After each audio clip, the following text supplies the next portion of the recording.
porque a zona de conforto, na verdade, é um lugar desconfortável. É sobre isso que eu vim falar com você hoje.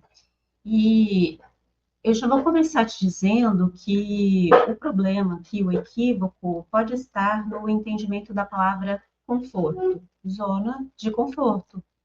Algo que é confortável, geralmente é algo bom, considerado bom, agradável. Mas não é isso, na verdade, o que significa zona de conforto. Zona de conforto significa dizer que você está em um lugar em que você não precisa fazer esforço para estar ali. Como assim? Explico.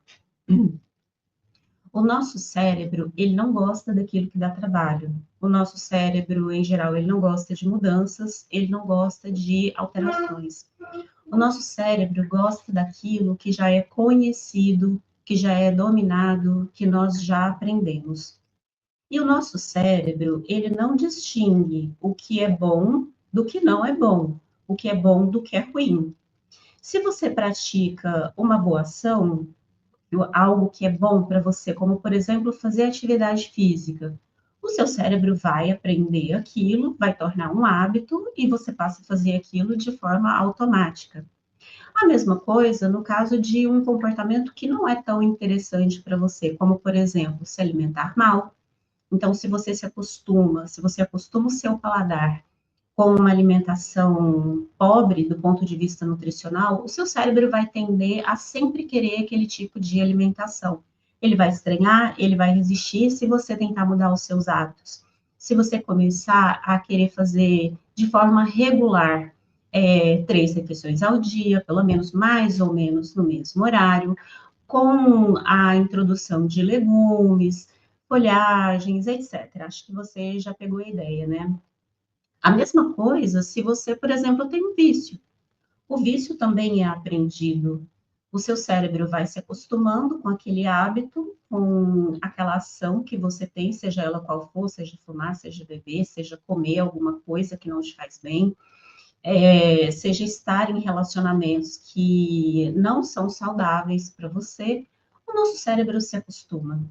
E esse lugar em que nós estamos, que o nosso cérebro se sente bem, à vontade, confortável, é a tal da zona de conforto. Então, veja, se você está em um lugar onde praticar atividade física e se alimentar bem é algo que você faz de forma regular, você está ali em um ambiente familiar que te faz bem. Mas, novamente, é zona de conforto, como o título do vídeo diz, não porque é necessariamente agradável, mas é porque é familiar. Calma, pode estar parecendo um pouco confuso, mas daqui a pouquinho vai ficar mais claro. Ok, se eu faço coisas no meu dia a dia, como me alimentar bem, dormir bem, praticar atividade física, digamos, isso já virou um hábito, o meu cérebro está em um lugar confortável, eu estou numa zona de conforto, sim. Ok, agora, se eu tenho hábitos que não são saudáveis, me alimento mal, não pratico atividade física, sou sedentária, durmo mal, estou em relacionamentos que não são saudáveis para mim, eu também estou em uma zona de conforto. Se isso já virou um hábito, se isso já virou algo automático, eu realizar essas coisas de forma automática, eu também estou em uma zona de conforto. Mas veja, aqui a zona de conforto, ela não me produz um bem, pelo contrário, ela me faz um mal. Então, a zona de conforto é isso, não é um lugar que necessariamente ele é agradável de se estar, mas ele é familiar, entende? E então, se eu estou em um lugar familiar, o meu cérebro não precisa se esforçar. Ele não precisa mobilizar toda uma energia se de repente eu quiser mudar esse hábito, passar a me alimentar bem, a procurar relacionamentos mais saudáveis, etc. Sabe? E acho que o grande clique aqui, a grande questão que eu quero deixar para você, que eu quero trazer para você aqui com esse conhecimento é o seguinte: Primeiro, zona de conforto não necessariamente é um lugar agradável. Zona de conforto, faça ela bem para você, para sua vida, para sua saúde, para os seus relacionamentos, ou faça mal, ela é um lugar familiar, é um lugar com o qual você já está acostumado, acostumada. É um lugar em que você não precisa empenhar esforço para estar. Esse é o ponto um. O ponto 2 é que geralmente os nossos hábitos, aquilo que nós fazemos de forma automática, não está no nível do consciente, está no nível do inconsciente ou do subconsciente. Entende? Então, aquilo que eu faço muitas vezes que não me faz bem, eu não percebo como sendo algo que eu faço e que me traz um resultado negativo para a minha vida.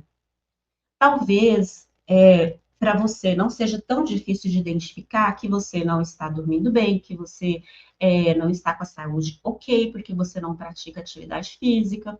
Pode ser que você tenha alguma consciência de que você precisa se alimentar melhor, mas quando nós chegamos no âmbito dos relacionamentos, aí a coisa fica um pouquinho mais complicada, porque isso vai envolver suas emoções, seus sentimentos, e as nossas emoções, sentimentos, eles começam a ser, digamos, educados, acostumados de uma certa forma quando nós somos muito pequenos. Quando nós somos muito, muito pequenos, nós não sabemos ainda nem quem somos. Às vezes, na verdade, chegamos na idade adulta sem saber quem somos, não é mesmo? Então, pode acontecer com você o seguinte, de você estar em relacionamentos de amizade, familiares, de trabalho, afetivo, amorosos, relacionamentos que não são saudáveis para você, muitas vezes podem não ser saudáveis também para outra ou para as outras pessoas com quem você se relaciona, mas você não percebe, porque o tipo de relacionamento que você tem é um padrão que se formou há muito tempo. É como se fosse algo natural, que sempre foi daquele jeito, mas não tem nada de natural. Nem sempre foi daquele jeito. E aí, só para ilustrar, eu quero te contar duas histórias que eu acho que vão exemplificar, vão dar uma ideia do que eu estou querendo dizer. Muito bem, uma vez, já tem muitos anos isso, infelizmente eu não vou conseguir me lembrar do título desse vídeo ou da autora do vídeo, mas eu me lembro bem da história e eu acho que é isso que é o que importa aqui. Uma vez eu vi no YouTube, há vários anos, uma palestra de uma médica e ela falava sobre saúde emocional. Então, o tema do vídeo era esse. E para dar um exemplo do que ela queria dizer, ela contou a seguinte história. Ela disse que quando ela era estudante de medicina, teve uma época em que ela estava fazendo o estágio. E ela tinha uma turma de colegas juntos fazendo aquele estágio. E numa determinada época, eles foram trabalhar no IML. Então, eles atendiam, por exemplo, pessoas que iam até lá fazer o exame de corpo de delito, depois de passar por algum tipo de agressão, por alguma situação, enfim, que necessitava de se fazer aquele exame para ver a condição física da pessoa como estava.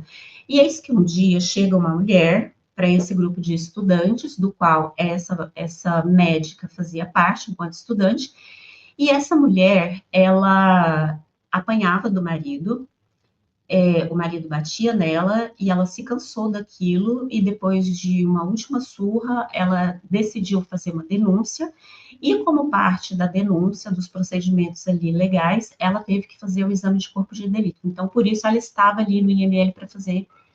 Gente, eu acho que é IML mesmo, né? Onde se faz esse tipo de... O que eu me lembro Enfim, viajei aqui por um momento, mas a questão é que essa mulher foi, fez, e ela precisava, né, de todo aquele processo ali para poder se separar do marido e ter uma ordem para o marido ficar afastado, não se aproximar essas coisas. Tudo bem. Passou-se um tempo, o que aconteceu? Essa mulher voltou para fazer novamente o exame. E aí tinha acontecido o seguinte: alguns meses haviam se passado e ela havia se separado do marido e havia arranjado um namorado, e esse namorado também bateu nela, também batia. Tudo bem, ela fez o exame, fez todos os procedimentos, né? Passou-se mais um tempo, mais alguns meses, e lá chega essa mulher novamente para fazer o exame de corpo de delito, porque ela tinha arranjado um outro namorado, e esse outro namorado também batia e também tinha batido nela. Certo. Por essa altura, os estudantes começaram a comentar a história daquela mulher entre si, meio que falando assim, ué, o que tem de errado com essa pessoa que ela sempre ela diz que não quer apanhar, mas ela só anda com o cara que bate nela, né? E aí o professor, ali, o líder, né, do estágio que eles estavam fazendo, o médico responsável, chamou a atenção deles e falou assim, olha, é o seguinte, ela não gosta de estar nessa situação e ela está tentando sair dessa situação. Se ela gostasse de estar em um relacionamento em que ela apanha, ela teria ficado lá com o marido, aquele primeiro caso. Ela vem tentando se libertar desse tipo de relacionamento em que ela apanha, mas ela não consegue, porque a mente dela tem um padrão, né? E ela sempre busca esse padrão de pessoa para se relacionar. E aí eu me lembro, sabe, que essa médica, na fala dela, ela deu o seguinte exemplo. Ela falou assim: olha, essa mulher, por mais que ela queira, dificilmente, a não ser que ela tenha ajuda, a não ser que ela faça uma terapia, a não ser que ela tome consciência do que realmente acontece ali com ela e por que que ela faz esse tipo de escolha e passa a mudar os comportamentos, as atitudes, os lugares, etc., ela vai continuar escolhendo caras que batem, mesmo que ela não queira mais apanhar, sabe? E aí ela deu o seguinte exemplo: olha, imagina que essa mulher vai entrar numa sala, sei lá, com 30 homens ali, para ela olhar para um e escolher um para se relacionar. 30 homens que ela nunca viu. Certamente, o homem que ela escolher, provavelmente é um homem desses que batem. Por que isso? Porque inconscientemente ela já aprendeu a reconhecer o que é familiar. E o que é familiar, como eu disse, o cérebro tem menos trabalho para poder lidar, para poder processar. Então, o que acontece aí? Eu preciso ensinar novos comportamentos, novos conhecimentos, novas informações para o meu cérebro, para ele ir se desfazendo, se desapegando do padrão antigo e criar um novo padrão, um padrão mais saudável, entende? O segundo exemplo, esse vem de um livro que eu li, se chama Férias. Vou deixar na descrição para você o nome do livro, a autora Marian Keyes. Esse caso você queira depois conferir. Mas Férias é um livro que conta a história de uma moça que tinha um vício em substâncias e ela vai para uma clínica de reabilitação onde várias pessoas ali com vários problemas de dependência nas mais variadas coisas vão para lá para se tratar. E a parte do tratamento envolve sessões de terapia em grupo. Então, todo mundo ali tem a sua vida exposta diante do grupo todo. E um dos personagens, ele não é um personagem importante no livro, mas um dos personagens tinha um problema muito sério com bebida. E esse personagem chega um momento em que ele tem que passar por um processo que é encarar eles chamam outros importantes envolvidos, que são as pessoas mais próximas, que conviviam de forma mais próxima com aqueles que estão ali em tratamento. E eis que vão a mulher dele e os dois filhos. E aí ele começa a negar tudo o que a mulher dele afirma que ele fazia, que ele bebia demais, que bebia todos os dias, que quando ele bebia ele ficava violento, que ele batia nela, que ele batia nos filhos. E ele nega, ele fala que ele não bebe tanto, ele fala que não, que ele não é violento, ele nega. E aí a terapeuta, muito habilmente, começa a perguntar: me fala uma coisa, não é verdade que quando você era pequeno, o seu pai batia na sua mãe? É verdade, aquele não sei o que lá e tal. Não é verdade que o seu pai bebia muito, todos os dias? e sempre descontava, além de bater na sua mãe e nos seus irmãos, ele sempre descontava principalmente em você, não era? Aí ele porque eu provocava ele para ele bater em mim, não bater na minha mãe, não bater nos meus irmãos, etc, etc. E aí a terapeuta vai e fala: mas você percebe que agora você bebe todos os dias, porque nós já mostramos aqui as provas de que você bebe todos os dias e de que você brutaliza a sua esposa e os seus filhos?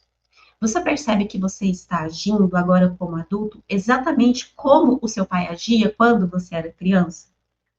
Quer dizer, resumo da ópera, no final, ele entendeu que ele havia aprendido aquele padrão de comportamento com o pai dele, ele internalizou aquele tipo de comportamento, dentre outros fatores, é claro, todo um processo ali de emoções, afetos, sentimentos que ele foi passando ao longo da vida dele desde criança, e ele simplesmente fazia aquilo que era conhecido, que era familiar para ele. Então, o que eu deixo aqui para você é o convite para você refletir sobre a sua própria vida. O que de repente acontece na sua vida que, digamos, não é o mais saudável que você gostaria de ter, não é a vida mais saudável, não é a vida mais alegre, tranquila, feliz que você gostaria de ter, e começa a tentar identificar se de repente não tem um comportamento que é um comportamento de zona de conforto, ou seja, um comportamento que é familiar, que você executa de forma automática, mas que não te traz um resultado positivo, que não te traz o resultado que você gostaria de ter. Tá bom? Eu vou deixar as informações que eu trouxe ao longo desse vídeo na descrição. Se você quiser conversar um pouco mais, saber um pouco mais a respeito do seu caso específico, de uma questão específica que você tenha, também deixa os nossos contatos na descrição. Você pode nos chamar pelo e-mail ou pelo WhatsApp. Nós vamos ter um grande prazer de te ajudar. Meu nome é Marisa, eu sou educadora e espero que esse vídeo tenha te ajudado de alguma forma. Muito obrigada por assistir e até a próxima.